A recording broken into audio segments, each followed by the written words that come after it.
Hi guys and welcome back to the channel. Today I've got two replays in the American Tier 9 Premium Heavy Tank, the AE Phase 1. Now this is a tank that actually people earn some way back, I can't remember when. And it's a tank that I personally think just needs a little bit of love. And by that I mean the reload, because the reload on this tank is just absolutely god-awful. It really is. 13.5 seconds base reload is just atrocious.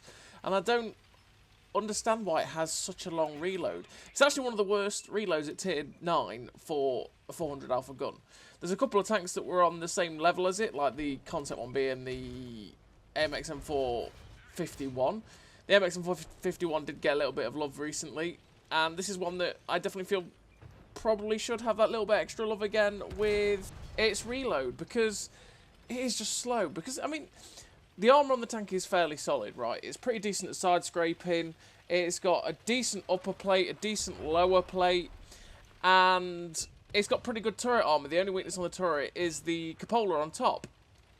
So, generally, all around, the armour's okay. The mobility's a little bit sluggish, but you can make do with it, and you just help that with crew skills and stuff, and it can be, it's alright. The gun handling on it can be a little bit troll at times. The aim time's a little bit slow, but on the whole, I think it can be pretty solid. It's just the reload lets it down so badly.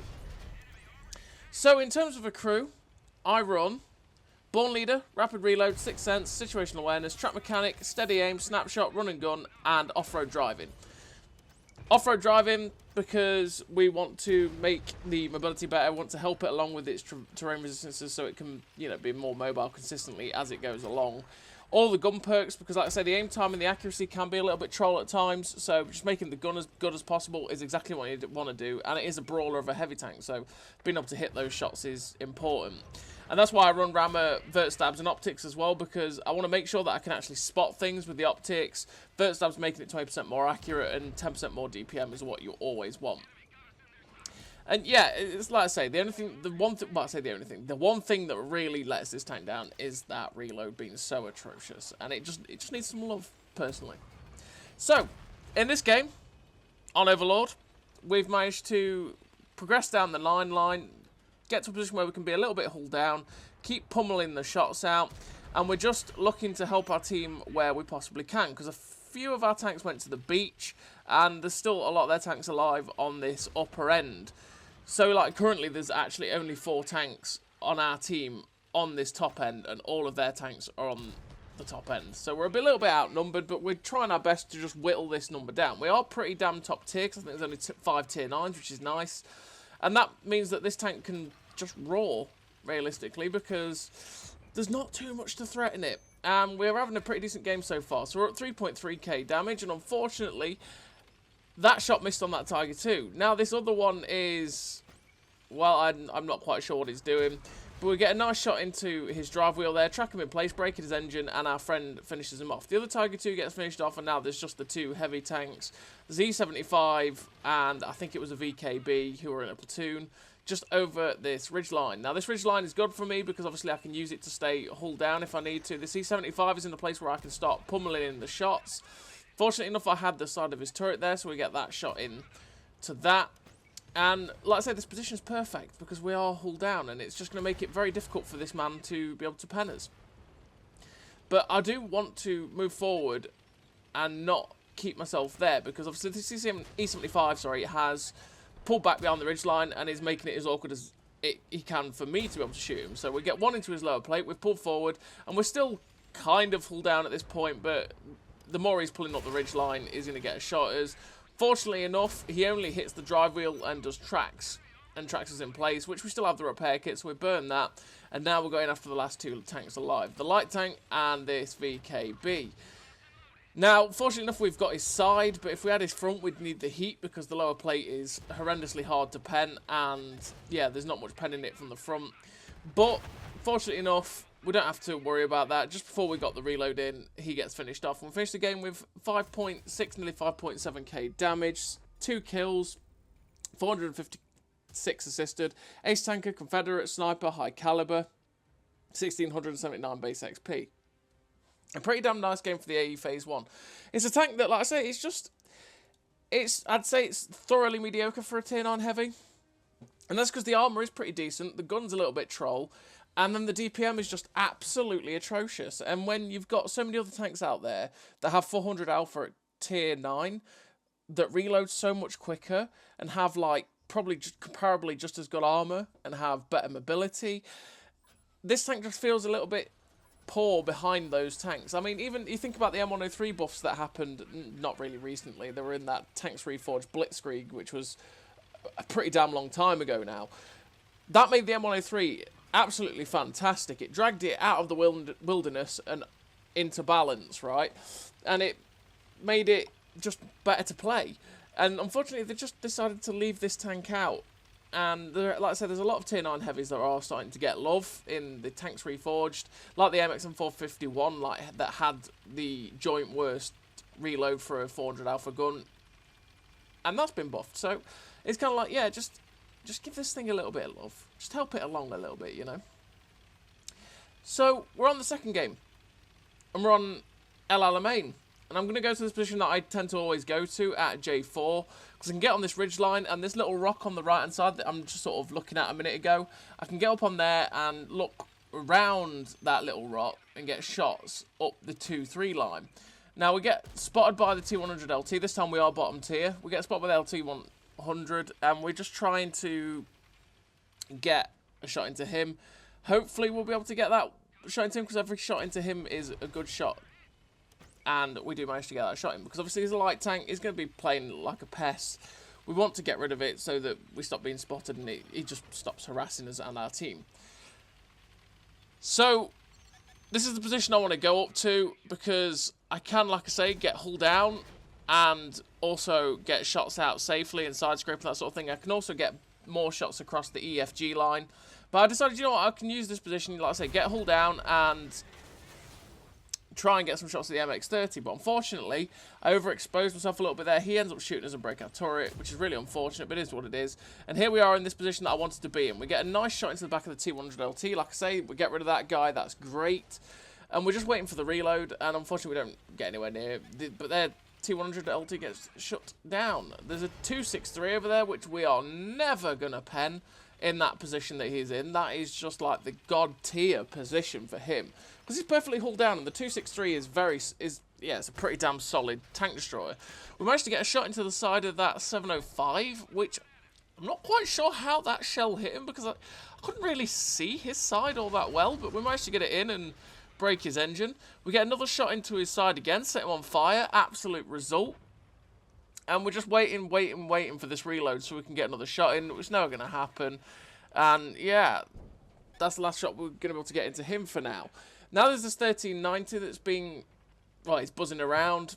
And I'm just watching him to make sure, well, I was hoping what he'd do is he'd loop around to the right and give me a shot. But unfortunately, he went straight onto this rocks in front of my team. So I didn't quite get a shot at him. The STRV 1030 is over there. That tank is awkward to pen for me with a 120mm gun, because of the normalization on rounds and the angle that he is actually, well, the angle his armor is angled at means that I can't pen it with AP, and I can't overmatch it. So I have to fire heat if I want to pen the STRV 103. Oh, and that's because of normalization on the heat rounds is like 8 degrees or something like that. It's pretty good, which means if you see a Swedish tank destroyer and you can't overmatch it, just load heat, because you'll pen it. And the tier 9 is especially good for it, because you'll pen it most times with the heat, and it doesn't have a heat shield, which means it just won't absorb the heat. Little tip for you there. So we've not managed to get any more damage as we go. This 705 is hull down, so I'm just going to try and side scrape it out a little bit, try and bait him to get some shots in, and just wait, essentially. Because I'm kind of hoping that it'll move forward to try and get a shot at us. But fortunately enough, this 1390 is in a position to get a shot into him. But that's really unfortunate. The fact that we didn't actually pen him there. We only did track damage. And we are in a really awkward position, because the team is just sort of stuck behind these rocks. And their team is pretty hull down. And that's just stopping us doing what we want to do. Again, I'm just waiting. I'm waiting for the 1390 to appear so I can get a shot into him. The M103 did poke round the corner and get a shot at us, but Fortunately enough, the armour blocked it. And there we go. The 705 finally gets bored, pulls round the corner. We set him on fire and shut him down. That's what we were waiting for, because that guy was just hard focusing us. It was really annoying, and thankfully he got bored and, you know, gave up his tank. I'm just waiting for the reload. I'm watching what's going off. I'm trying to see if I can get a shot at this STRV 1030. Like I said, I should be loading heat. But then this is 1390, and it's like, well, I'll get a shot at him. Unfortunately, he ends up getting tracked just as I fire, which means my shell just goes right in front of him. It's always really bad timing when that happens. And then we bounce off him. That 1390 is blessed. He's so blessed. Like, how he didn't die there is so unfortunate. That's just light tank probs right there. We ended up bouncing on him. I think we probably hit his gun. But fortunately enough, he gets shut down by our 1390. We're having some really bad times trying to hit this STRV 1030. The shells are just flying over the top of him. So I decided, you know what, now is the time. I've finally seen sense. We're loading the heat round. So that if this STRV 1030 does actually pop up again, if we hit him, we're going to pen him. It is what it is. It doesn't matter about the penetration. It doesn't matter the fact that they don't really have any armour. We're just never, in a million years, unless we hit the cupola, going to pen him with the AP rounds. And the heat rounds are going to give us every chance of going through. So, again, we're just sort of waiting. We know there's a Waffle Panzer IV over there, and the Waffle Panzer IV could shut us down.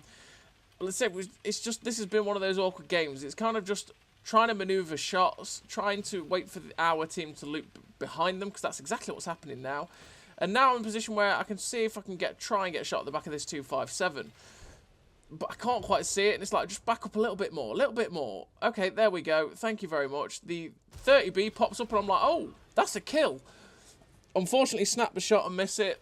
Doesn't go into where we want it to. Really unfortunate shot, but it is what it is. And I'm just trying to see if I can get that shot into that guy, but I can't quite get it. This 257 over here is just in a little bit of an awkward position.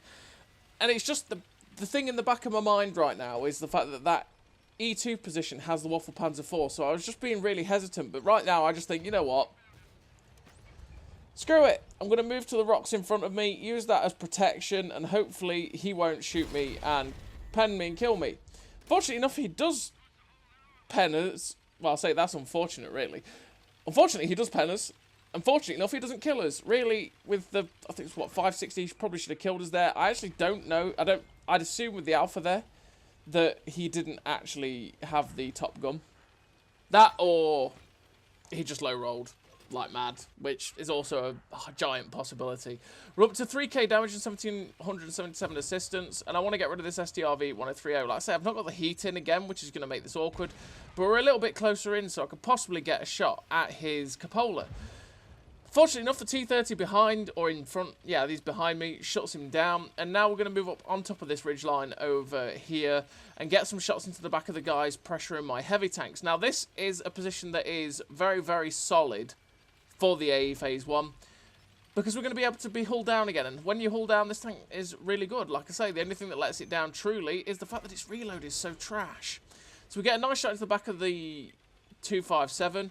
Now there's this other one that's now pressuring our heavy tanks, so we're just going to start pummeling some shots into his back end, and we're getting some nice rolls here, 420, and this is just where it's like, I kind of just wish I reloaded that little bit quicker. Because it's just like they're destroying my team over there, and I can't quite put the shells in quick enough to be able to save my buddies. But, like I say, this position, though, is showing where it's strong, because I can just keep pulling forward, popping the shots in, try and finish them off, and pretty much stay safe from whatever the enemy team wants to do. Because, obviously, there's the 704 below me, but the other 3 enemy tanks are directly in front. And if they want to assault me, well, you know, this is the god-tier position. That 257 bounces off our turret. We sling the heat shell straight through his upper plate, because that's all we've got left. And now there's 4 of us versus 3. There's, like I said, the 704 below me, which I'm thinking about possibly going to get rid of, because it's a danger. But fortunately enough, he gets shut down by my friend. We get a nice shot into the 263's tracks, which tracks and pens him. And obviously the 263 does have high pen, but if I'm hull down like this using my gun depression, the high chance he's not going to pen me. And we have the heat in, which gives us the greatest chance of penning him, because, well, we've got like 340 heat pen, which is fantastic. And we're just going to pull forward, ricochet off his lower plate. That's where the gun handling lets you down sometimes. If I'd fully aimed it and just made sure the shot was in, I would have penned him and shut him down, but because I was too overconfident there, he ended up surviving. But fortunately enough, he ricochets off our turret. He was firing Prem, but it still bounced off our turret, and we got to shut down the 263. And we finished that game with 5.7k damage, 1990 assistance, 1962 base XP. We blocked like nearly 2.5k damage as well. Ace tanker, high caliber, steel wall, and yeah, a good amount of base XP. It's a really nice game for the AE Phase 1. Like I say, it's a tank that can be fun, but my god, it just needs a reload buff. It just needs some love to its reload. So as always, everybody, thank you very much for watching. I'll see you next time.